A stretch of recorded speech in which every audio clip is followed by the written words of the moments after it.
If someone ever asked me, Amelia, when did you realize you were the extra in your own family? I wouldn't answer right away. How could a 6-year-old child possibly understand what it feels like to be replaced? But I remember the day everything changed. It was the day my younger brother, Andrew, was born. Before Andrew came along, my childhood in Seattle was filled with peaceful moments. Every night, my dad would read me Grimm's fairy tales, while my mom gently braided my hair, telling stories about big, soaring dreams. I used to be the little girl riding on my father's shoulders every weekend to Alki Beach, where we'd collect shiny seashells together. The drawings I made, even if they were nothing more than messy preschool scribbles, were proudly displayed on our fridge like priceless treasures. Then Andrew was born, and my world slowly faded into the background. I remember my 7th birthday vividly. For months, I had been wishing for a red bicycle. A small one, just enough for me to ride around the neighborhood, feeling the cool summer breeze through my hair. I plastered pictures of that bike everywhere. On my bedroom door, my desk, even slipped one into my mom's wallet. A child's version of begging. When my birthday came, I eagerly unwrapped every gift. But all I found were dresses and beginner reading books. When I quietly asked my mom about the bike, she smiled and said gently, "Bicycles are expensive, honey. You don't need one yet. Walking is good for you." I said nothing. But just 3 weeks later, my parents surprised Andrew with a brand new blue tricycle. No special occasion, just because, in my mother's words, Andrew needs more exercise to strengthen his legs. I stood by the window, watching my father crouch down, teaching Andrew how to ride. The feeling wasn't jealousy. It was something colder. Like I had never existed in their plans. That was just the beginning. Slowly, everything I once had was replaced. The day my teacher praised me for having the highest English scores in class, I rushed home with my certificate, hoping for a proud smile. But when I handed it to my mom, she barely glanced at it and casually said, "Good job, sweetheart. But did you know Andrew built a bunny out of blocks today? So clever." That evening, I sat curled up by the window, listening as my parents recounted Andrew's achievement over and over with a level of excitement they never reserved for me. I was only 9 then, but I had already begun to understand, bitterly, that in my parents' eyes, everything I worked for was just expected, while anything Andrew did, no matter how small, was treated like a miracle. I once tried to tell my mom how I felt, that sometimes I wanted to be praised too, to see her eyes light up for me. But she just patted my head, gently yet coldly. "Amelia, you're the older sister. You're supposed to set an example. Don't fuss over little things." And so, every emotion, joy, sadness, hurt, was locked away in an invisible box inside me. Favoritism only grew more obvious as time passed. Andrew was allowed to be messy, selfish, even rude, always excused with, "He's just a kid." But me? I was expected to be patient, to understand. Above all, to accept my role as the shadow behind the family's golden boy. Back then, I wasn't strong enough to fight back. But deep inside, a part of me had already started to go numb. And that was only the prelude to everything that would come next. At 14, I earned my first paycheck, a part-time job at a small bookstore on the corner of Fremont Avenue, just a 15-minute walk from home. The job wasn't glamorous, but to me, it felt like a ticket out of Andrew's suffocating shadow. Every afternoon after school, I carefully stacked books, dusted shelves, labeled new magazines. That small taste of independence made me feel worthy. I dreamed of saving enough to buy a camera I desperately wanted, or maybe just a good pair of headphones, without having to ask for permission. But that dream crumbled after just 3 weeks. One late evening, as I got home from work, my mom called me into the living room. Her voice was sweet in that familiar, dangerous way I had learned to recognize. Amelia, your father and I have talked. It's good that you're earning money, but as the older sister, you should learn to share with your brother. Andrew wants to take swimming lessons at the community center, but the fees are quite high. Starting this month, you'll give him half of your wages, all right? I stood there, speechless. Swimming lessons? I kept my voice steady. I can help watch Andrew after school. I can even teach him at the public pool for free. But that money is from my work, Mom. Mom tilted her head, her gaze sharpening. Amelia, don't be selfish. You should be proud to support your brother. If you keep holding on to this narrow mindset, you'll never learn what it means to sacrifice. I wanted to argue, but I knew it would only make things worse. In the end, I could only nod, my heart sinking. From that day on, every month, I handed over a thick envelope with half my pay, supposedly for Andrew's swimming lessons. In reality, I watched him waste it on video games, new headphones, and even expensive designer sneakers. Not once did my parents stop him. That was just the beginning of countless other times I was obligated to share. Andrew got used to borrowing my things without asking, my cherished iPod, even the first leather jacket I bought with my own hard-earned money. One time, I caught him bragging about that jacket at school, grinning as if it were some kind of trophy. When I confronted him, my father simply sighed. He's still young, Amelia. He doesn't think things through like you do. As his sister, you should be more understanding. Understanding. That word slowly turned into a curse for me. The harder I worked to be independent, the more my family used it as a reason to pile responsibilities onto me. Every effort I made was repackaged as my duty to sacrifice for Andrew, the boy who, in their eyes, could do no wrong. I realized then, to them, I wasn't a daughter with dreams or ambitions. I was a background character, existing only to compensate for Andrew's shortcomings. A walking shadow, expected to earn, endure, and yield. I used to think, maybe things will change when I grow up. But deep down, I knew, in this house, my role had been decided long ago. And those wounds, though invisible, ached more with each passing day. By 17, I was numb to hearing my parents' praises for Andrew. At the time, I was a senior at Roosevelt High in Seattle, ranked in the top 3 of my class, working evenings 3 days a week at a bookstore and freelancing graphic design jobs on weekends, all to save up for my biggest dream. A semi-professional camera. Photography was the only thing that made me feel truly seen. After school, I'd wander alone around Union Lake, capturing the last rays of sunlight, the shadows stretching long over the water. In those frames, I wasn't Andrew's sister, wasn't the stand-in for anyone's expectations. I was just Amelia, whole and complete. Every dollar I earned went into a small tin box, hidden deep in my desk drawer. It was my secret, my dream, safely tucked away from Andrew's greedy hands. Or so I thought. One late evening in March, after a shift at work, I came home to find the tin box gone. The drawer was pried open, its contents scattered.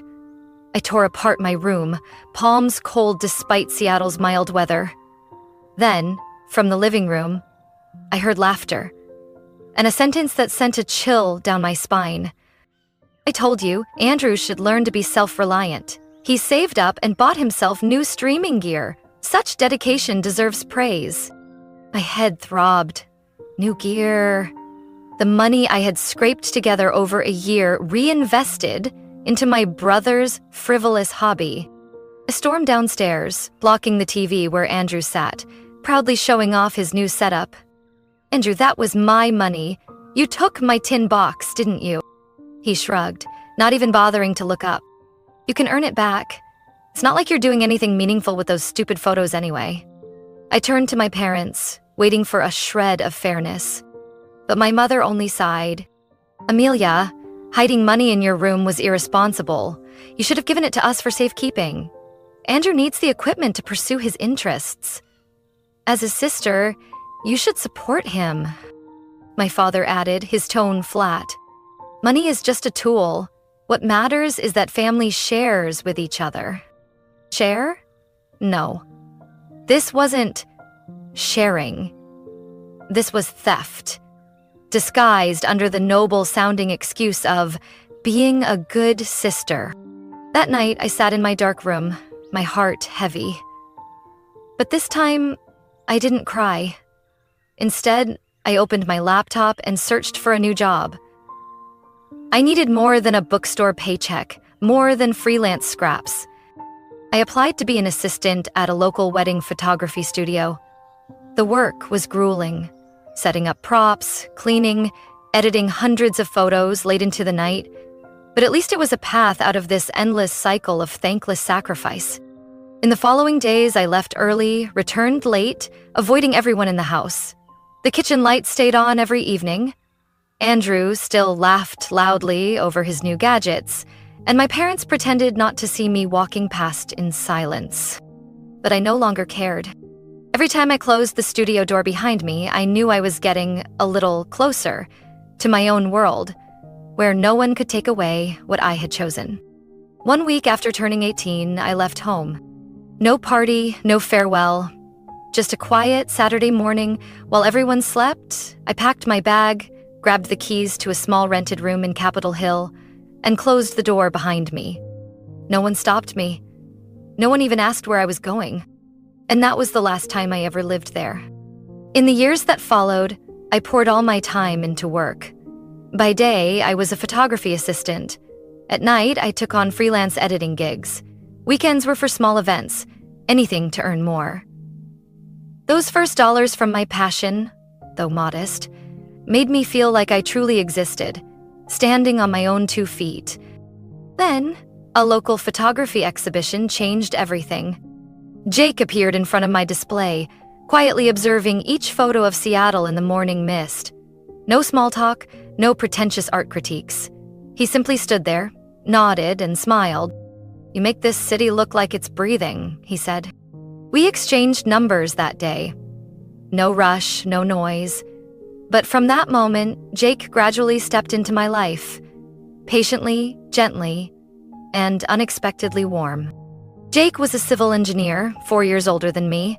His family lived in Tacoma, the kind of family I thought only existed in movies. Dinners together, parents who spoke to each other with kind eyes, and questions about work or life that never carried judgment or comparison. The first time I visited Jake's home for Thanksgiving, his mother hugged me tightly at the door. She didn't ask about my grades or my salary. She simply said, "Did you have a tiring trip, sweetheart?" That one simple question nearly brought me to tears. 3 years later, on a snowy winter night, Jake knelt on a small patch of grass under a soft amber streetlight and handed me a simple silver ring. "Amelia, I don't want you to just stand behind the camera. I want you to walk through life with me, in every real frame." I nodded, no hesitation. But happiness, as always, never came easily to me. News of our wedding quickly reached my old family. Less than a week later, my mother called. This time, there was no fake sweetness. She got straight to the point. "If you plan on abandoning your family on such an important day, I'll have to reconsider the inheritance. Andrew will be named the primary heir." I scoffed. Inheritance? An old house still under mortgage? A car my father was still paying off? Or perhaps the pile of debts Andrew had racked up from his reckless spending. But they thought that was leverage. They thought I still longed for a place in the tiny world where they had kept me trapped for so many years. The next day, Andrew started texting. "You're so ungrateful. Mom and Dad raised you, and now you're planning to make them a laughingstock in front of everyone? A wedding without family? What a joke." Or wait, maybe that's your thing, playing the victim for pity points. I didn't reply, but the phone wouldn't stop buzzing with their venom. A few old friends reached out too, mostly well-meaning. "Family's still family. If you can forgive, you should. Your wedding's supposed to be a happy day. Don't let stubbornness become regret." I understood. They hadn't lived in that house. They had no idea what it felt like to be worn down piece by piece. Jake sat beside me through those nights, quietly holding my hand. "We'll only invite those who truly love you," he said, as if it were the most obvious truth in the world. That was when I knew. This time, I wouldn't back down. One week before sending out the invitations, I received a message from my mother. "Family needs to talk, not over the phone, and definitely not through outsiders." I knew outsiders meant Jake. After many nights of Jake listening to me vent without interruption, he gently suggested, "If you feel you need to say it all once, I'll go with you, but only this once." So, that Saturday morning, we sat in a small cafe in Ballard, far enough from downtown to avoid familiar faces, quiet enough that no words could hide. My mother arrived first, impeccably dressed, makeup flawless but eyes heavy with exhaustion. My father followed, wearing his worn-out suit, still clinging to his old dignified demeanor. And finally, Andrew, slouched in a wrinkled hoodie, headphones hanging around his neck, barely pretending to care where he was. No one ordered anything. Mother spoke first, her tone a blend of reproach and pleading. "Amelia, I don't understand why you would cut off your own family on what should be the happiest day of your life." I kept my composure, my hands tightly clasped under the table. "Because I want that day to truly be a happy one, Mom." Dad's voice was sharp. "You're turning yourself into a stranger to your own family." Jake placed his hand gently on my back, a silent reminder. "Just tell the truth." So I did. I spoke about every time I was dismissed, every dollar I was forced to hand over to Andrew, every dream crushed under the label of big sister's duty. I reminded them of the camera, the reward I had worked so hard for, that was taken and turned into Andrew's gaming setup. The entire time I spoke, Mom kept her head down, twisting a napkin in her hands. Dad stared out the window, as if none of this concerned him. Only Andrew broke the silence, with a sentence that made the entire table go still. "Yeah, she's right." I took that camera. Not just because I wanted it, but because I hated how she always made me feel small. I wasn't surprised. Honestly, I had been waiting for that confession for years. Andrew sneered, but there was something else in his eyes. Not quite satisfaction. "You think being top of the class, handling everything yourself makes you so great? You have no idea what it feels like to always be compared, to always fall short. Everything comes easier for you." Mom hurried to interrupt, her tone suddenly soft. "Andrew's still young, you know. He's just confused." Confused? Andrew was 24. And I was far too familiar with how this family disguised every fault as mere confusion. I stood up, dragging a heavy silence with me. But then, unexpectedly, Dad spoke. "If it's just about money, your mother and I are willing to cover all the wedding expenses. Consider it an apology." Jake gave my shoulder a gentle squeeze. I took a deep breath, meeting Dad's eyes. "My wedding isn't something to be bought in exchange for silence, Dad. I don't need anyone's money but my own." Andrew shot up, his chair slamming against the floor. "Fine. Keep hiding in your little bubble of independence. By the time you realize family's what really matters, it'll be too late." His words didn't hurt anymore. If anything, they made my resolve clearer than ever. We left the cafe, walking away from people who used to call themselves family, and from a simple truth. Some bonds, no matter how close by blood, can't be healed with apologies that come too late. Oh, and I thought that meeting would be the end of it. But I had underestimated my mother's need for control. 3 days later, she showed up unannounced at the studio where I worked. No call, no warning. Immaculately dressed as always, every crease in place. But her eyes were red, as if I were the one who had driven her to the edge of despair. "Amelia, come out here so we can talk." I kept my voice even. "I'm busy with work. You can leave a message." She didn't budge. She stood right in front of the entrance, clutching her leather bag. "You can't keep running away like this. We're family." I stepped forward, maintaining just enough distance so she couldn't touch me. "Family isn't an excuse to disrespect someone, Mom." The studio staff began to notice, pretending to stay focused, but their glances were obvious. My manager shot me a concerned look. I knew I had to put an end to this. "You should leave. If you don't, I'll have to call security." For the first time in my life, I saw my mother actually step back. She turned away, visibly shaken. But I knew this wasn't over. That night, my phone exploded with calls from relatives. My aunt, my father's sister, even a distant cousin from New Jersey, each with their own advice. "Don't do something you'll regret when you're older. She's still your mother. Families fight, but a wedding should have everyone there." And Andrew? He sent me a voice recording. "You know, I made a bet with my friends, wondering if you'd actually dare have that wedding without Mom and Dad. Can't wait to see who'll show up to celebrate with you for real." I didn't respond, but Jake did. He sent me a simple message. "Tomorrow we're changing every password for the wedding services, and we're hiring security for the big day." We began tightening every step of the preparations. The guest list was thoroughly reviewed, and every vendor was instructed to confirm any requests directly with me or Jake before making changes. I knew too well. My parents wouldn't accept being left out, and I was right. A week later, the banquet manager called me, sounding confused. "Miss Amelia, someone claiming to be your father just requested to change the seating chart. He said there must be a head table for your family and asked to add 10 more guests." I thanked her for calling and reminded her we had a password. They wouldn't get through. But what sent a chill down my spine was my mother's message right after. "If you want everyone to see you as an ungrateful daughter, I'll make sure you succeed." I didn't reply. I didn't cry, either. Instead, Jake and I arranged for an additional layer of security at the wedding. We didn't discuss it much, but the way he looked at me, steady, calm, was enough to remind me I wasn't facing them alone anymore. Some close friends expressed concern. "They're doing this because they care about you, Amelia. Don't be too harsh." I stayed silent.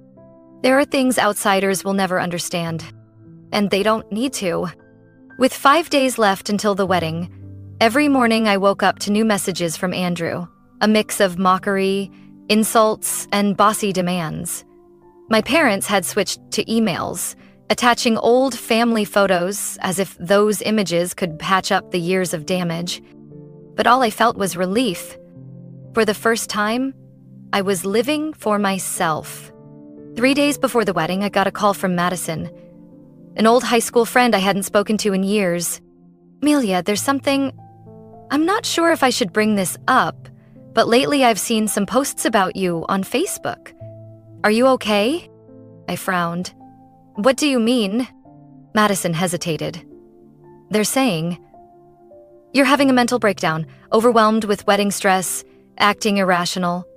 That your family's so worried but you've cut them off." I didn't need to ask who they were. I opened Facebook. I had unfollowed most of my family long ago, but when I checked my mother's account, the posts appeared immediately. As parents, the most painful thing isn't being rejected by your own child, but watching them spiral out of control and being powerless to help. Praying Amelia finds herself again before it's too late. Beneath were hundreds of sympathetic comments, shares, words of encouragement, all directed at them. No one asked why I had chosen silence. At that moment, Jake walked in, phone in hand. His expression was calm but firm. "Andrew just called the church venue. Claimed to be my brother, trying to add 30 seats for your extended family."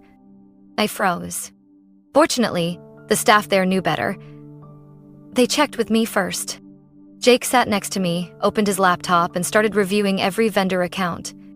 "We need to be ready for the worst. If they're bold enough to impersonate me, they won't hesitate to show up and cause a scene." That night, we held an emergency meeting with the security team. The wedding was initially planned with standard security, but after everything, I knew my parents wouldn't quietly stand aside. We upgraded the entire plan. QR code check-in for every guest, internal security covering each section, and a rapid response team on standby for any unexpected disruptions. I didn't want my wedding to become a battlefield, but I also wouldn't allow anyone to ruin it. The next morning, I received an anonymous email. Subject: Family is forever. The message was brief. Who do you think you are to deny the very people who gave you this life? It would be such a shame if your wedding became the talk of the town because of your blatant ungratefulness. Attached was a photo of Jake and me at a wedding dress fitting, clearly taken from a distance without our knowledge. Chilling. I immediately forwarded the email to Jake. He simply replied, "I'm handling it." That afternoon, Jake's lawyer got in touch. Papers were already prepared to request a restraining order should my family engage in any harassment on the wedding day. Any sign of trespassing, disruption, or defamation would trigger immediate legal action. Jake didn't say much, but every action he took made me feel safer than any words of comfort ever could. The night before the wedding, I sat on the balcony, watching Seattle bathe in cold yellow lights. The city remained loud, but I was all too familiar with the silence from my family. No congratulations, no messages asking how I was. Instead, the same old blame. She's bringing this on herself. Your poor parents, suffering because of her stubbornness. I read them but didn't react. Explanations wouldn't change anything. People believe what they want to believe. Wedding day. Seattle was neither blazing hot nor pouring rain. A rare, gentle kind of weather, as if it had chosen to side with me. The garden venue outside the city gleamed with fresh greenery, adorned with pure white ribbons. I stepped out of the car, gently holding my wedding dress, my heart surprisingly calm. Jake had arrived early to oversee everything. His friends and family were all there, their faces glowing with joy. For the first time in my life, I didn't have to handle every detail alone. As I smiled, the head of security approached with a serious expression. "Miss Amelia, they've arrived." I didn't need to ask who. My parents and Andrew. They stood at the main gate, dressed formally as if they had been invited. Dad wore his old suit from my uncle's wedding last year. Mom donned her usual special occasion teal silk dress. Andrew was different. Hoodie, backward cap, radiating his typical defiance. They spoke to security, my mother's sharp voice slicing through the air. I heard every word from a distance. "We are the bride's family. No one has the right to keep us out." The security manager looked at me, waiting for instructions. Jake stood beside me, unwavering. "It's your call, Amelia. Just remember, today is your day, not theirs." I nodded. "Stick to the plan. They're not on the list. No entry." The security team executed flawlessly. Dad tried intimidation, Mom switched to theatrics, raising her voice to draw attention, while Andrew stood back, arms crossed, throwing snide remarks loud enough for passers-by to hear. Look at her, earns a little money and suddenly forgets who she is. But this time, their judgments, insults, and stares no longer touched me. They were outside. I was standing in my own moment. I turned away from the gate, walking straight into the venue. The string quartet began to play. I walked down the aisle covered in white petals, each step lighter than the last. Not because of the dress, not because of the eyes watching, but because I had finally let go of the heaviest burden. The impossible expectations of those who should have loved me most. Jake stood waiting at the end, his smile as steady as my anchor. In that moment, I realized, for years I had been running after validation from a door that was never going to open. Today, I no longer needed it to. I had opened my own door and stepped through it. The ceremony was perfect. No disruptions, no surprises. Everyone who truly loved me was there, witnessing, celebrating. No one mentioned duties. No one lectured on what family should be. When the announcer said, "I'm honored to present, for the first time, Mr. and Mrs. Jake and Amelia," the applause roared like a wave. Outside the security perimeter, my parents remained standing. Andrew had vanished at some point. They stared in, frozen, like strangers lost in a place that was once theirs. But I didn't walk over. Not out of anger, not out of spite, but because I knew. Some doors, once you close them yourself, mean you're finally ready to walk forward, no matter who's standing behind. I held Jake's hand tightly as we left the ceremony, the music still echoing behind us. That evening, after the wedding, Jake and I sat together on the rooftop of a small hotel in Bainbridge Island. From there, we could see the twinkling lights of Seattle in the distance. But this time, they no longer made me feel alone. Jake's family gathered downstairs, still laughing and chatting. They weren't flashy, not loud, but every glance, every gentle gesture made me understand what a real family felt like. No one asked about my parents. No one questioned why the bride's family wasn't there.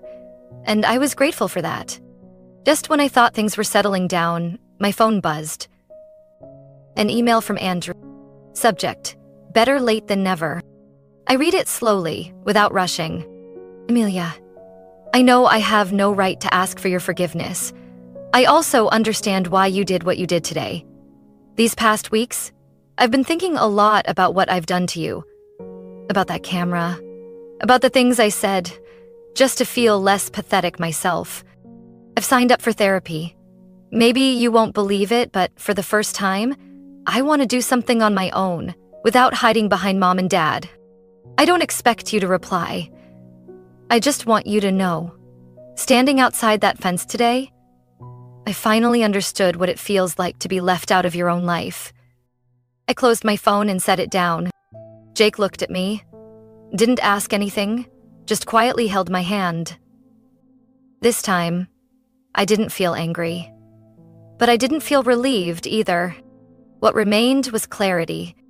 Some apologies come late not because people don't know they're wrong, but because they never had the courage to admit it when it still mattered. I opened my phone and blocked Andrew, then Mom, and finally, Dad. No more emails, no more texts, no more midnight calls filled with scolding or begging. Strangely, pressing block felt lighter than I'd ever imagined. It wasn't an act of angry severance. It was liberation. I no longer resented them. But I would no longer allow them to have a say in my life. The next morning, Jake and I left the city. No fanfare, no dramatic goodbyes. We went to a small coastal town in Oregon where no one knew my story, where people simply smiled at each other on the streets, asking about life in small, gentle conversations. During morning walks along the beach, Jake held my hand tightly. We talked about little things. A newly opened cafe, a stray dog the whole town was helping, planting more lavender on the balcony of our upcoming apartment. No more heavy questions about fulfilling duties, no more reminders of years spent being a backdrop for blind favoritism. I was living the first days of a new chapter. Light and peaceful. When we returned to Seattle, I cleared out every photo, file, and link that kept me tied to my parents.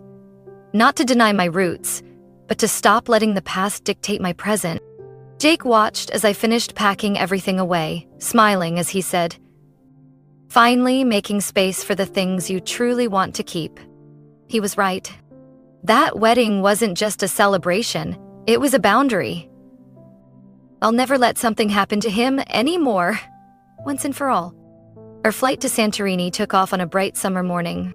Jake held my hand as the plane lifted from the ground, his eyes gleaming with that familiar excitement. I leaned my head on his shoulder, feeling his steady, calm breathing. A feeling I had once thought would never be mine. We didn't choose Greece because of picture-perfect tourist ads. We chose it for a simple reason. I wanted to stand on a cliff, looking down at the Aegean Sea, where no one knew me as Amelia anything. Where no one cared I had once been Andrew's sister, or labeled the ungrateful daughter. I wanted to start from zero, at least for 2 weeks.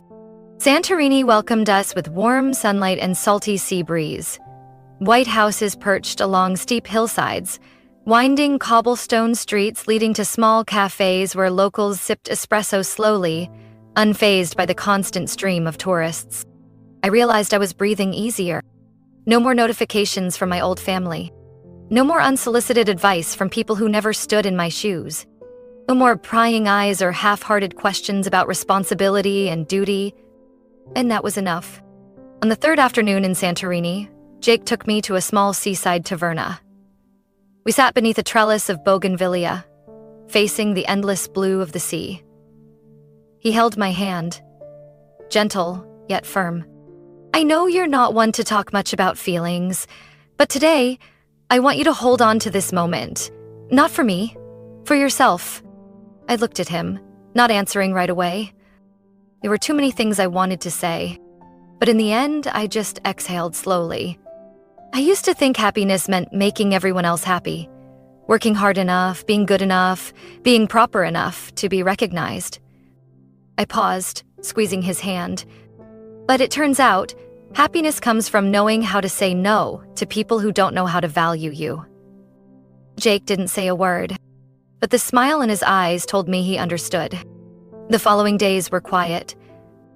We slept in, ate late breakfasts, wandered narrow alleys, snapped a few unedited photos, laughed at small, silly things. In the evenings, we sat on the balcony, watching the sunset sink slowly, as if the world wasn't in a hurry to be anywhere else. For the first time in my life, I was living without needing to prove anything to anyone. When the honeymoon ended, we returned to Seattle. Life didn't suddenly turn into a fairy tale. Work was still busy. Bills still arrived. But the difference was, this time, I knew how to draw boundaries for myself. My old family could no longer touch my life. I'd no longer checked emails, hoping for a genuine apology. I no longer clung to the hope that one day they would see my worth. I didn't need to pretend to be strong when people preached blood ties never turn away from each other. I simply lived my life. My studio started getting more projects. Young couples came to me not because of any big reputation, but because they trusted how I saw the world. Authentic, no frills. Jake remained my quiet, steady partner. We weren't the perfect Instagram couple, but with every passing day, I became more certain I had chosen the right person. One late afternoon, while tidying up my workspace, I stumbled upon my old camera. Not the one Andrew had taken, but the one I later bought with my own hard-earned money. I touched it and smiled. No anger, no regret, just pride. Pride for surviving those uncertain days without losing myself. Pride for having the courage to let go of what no longer deserved to stay. And most of all, pride for finally learning how to protect my happiness, firmly and quietly. The Amelia of today was finally living as her true self. Amelia's story isn't just about a wedding without her biological family. It's the coming-of-age journey that many people face in real life. Boundaries are not about cutting people off with hatred. They're about protecting your own peace and self-worth. Not everyone knows how to love properly, but everyone has the right to choose who will walk with them on the important roads of life. Just like Amelia, sometimes happiness begins when you dare to say no to the things that have held you back for too long. What do you think about Amelia's journey? Was she right to choose her own happiness? Leave your thoughts in the comments below. And don't forget to follow the channel for more heartfelt and powerful stories about family and life.